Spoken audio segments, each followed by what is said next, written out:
కేంద్ర ప్రభుత్వం ప్రకటించిన 71వ నేషనల్ సినీ అవార్డులపై విమర్శలు వస్తూనే ఉన్నాయి. మరీ ముఖ్యంగా ఆడు జీవితం ది గోట్ లైఫ్ చిత్రానికి ఒక్క అవార్డు కూడా రాకపోవడంపై మలయాళీలు ఫైర్ అవుతున్నారు. జవాన్ సినిమాలో షారుఖ్ ఖాన్ నటనకు అవార్డు ఇచ్చారు, కానీ ది గోట్ లైఫ్ అందులో పృథ్వీరాజ్ సుకుమారన్ నటన మీకు కనిపించలేదా అని నెటిజన్లు సైతం మండిపడుతున్నారు. ఇక అవార్డు రాకపోవడంపై jury member Pradeep Nair clarity ఇస్తూ పృథ్వీరాజ్ నటనలో సహజత్వం లేదని జ్యూరీ చైర్పర్సన్ ఆశుతోష్ గోవారికర్ సహా జ్యూరీ సభ్యులు పలువురు భావించడంతో అవార్డు దక్కలేదని తెలిపారు. ప్రదీప్ నాయర్ కామెంట్స్ తర్వాత ఆడు జీవితం నిర్మాత బ్లెస్సీ తాజాగా తన ఆవేదనను వ్యక్తం చేశాడు.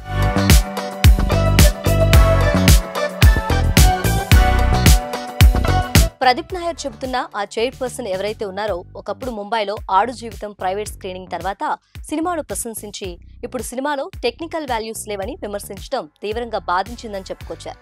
తన సినిమా ప్రీమియర్ షో చూసిన Ashutosh Gowariker Lawrence of Arabia తర్వాత అత్యంత అద్భుతంగా తీసిన ఎడారి చిత్రం ఆడు జీవితం అని పొగిడారని గుర్తు చేసుకున్నారు.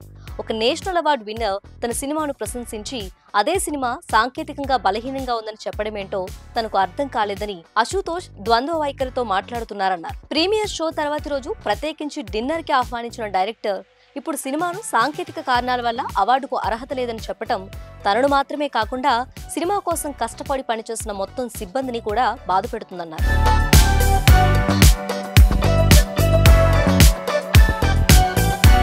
అయితే అవార్డు రాక ఆడు జీవితం టీం జ్యూరీని తప్పుపడుతుంటే అవార్డు గెలుచుకున్న మరో సీనియర్ యాక్టర్ కూడా అవార్డుల ఎంపిక ప్రక్రియపై తీవ్ర అసంతృప్తి వ్యక్తం చేశారు. క్రిస్టోటోమీ డైరెక్షన్ లో తెరకెక్కిన ఉల్లోజుక్కు మూవీ ఉత్తమ మలయాళ చిత్రంగా నేషనల్ అవార్డు గెలుచుకుంది.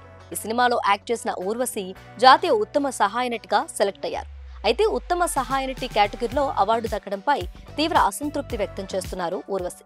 ఉత్తమ నటి అవార్డు గెలవాలంటే యాక్టింగ్ ఎలా ఉండాలి, లేదంటే ఎంత వయసుండాలి, ఈ వయసులోపు ఉన్నవారికే ఉత్తమ నటి ఇవ్వాలనే నిబంధన ఏమైనా ఉందా అని జ్యూరీని ప్రశ్నల వర్షం కురిపించారు.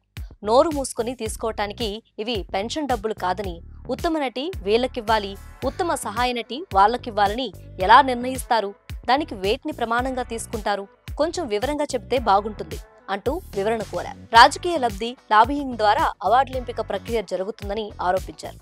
అయితే ఇదే సినిమాలో ఊర్వశి నటనకి కేరళ స్టేట్ ఫిల్మ్ అవార్డులో ఉత్తమ నటి అవార్డు దక్కింది.